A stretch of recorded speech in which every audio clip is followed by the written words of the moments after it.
11 ang patay sa pag-araro ng truck sa isang UV Express sa Kamalig, Albay. Batay sa investigasyon, nawalan umano ng preno ang truck. Ating saksihan. Sa kuha ng CCTV, kita ang mabilis na pagdating ng 10-wheeler sa isang intersection. Maya-maya, inararo nito ang isang UV Express hanggang sa nahulog sa gilid ng kalsada ang dalawang sasakyan. Nangyari ang disgrasya kaninang umaga sa Kamalig, Albay. Mistulang nayuping lata ang van. Kinailangan pa ng iba't ibang gamit para mabuksan ang sasakyan.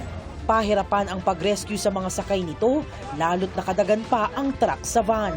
Gawa ng pagkakat po natin ng van, parte ng van, ay may posibilidad po itong mag-roll down. Kaya kinakailangan pa po natin ng additional na equipment kagaya ng chain block at saka tow truck para totaling may stabilize natin itong truck. Base sa post ni Kamalig Mayor Caloy Baldo, 11 sakay ng van ang nasawi. Ayon sa PNP, kasama sa nasawi ang driver ng van. Ayon sa alkalde, base sa investigasyon, nawalan umano ng preno ang truck. Nakaligtas naman ang driver at pahinante ng truck na dinala sa ospital. Patuloy ang investigasyon. Para sa GMA Integrated News, ako si Jamie Santos, ang inyong saksi.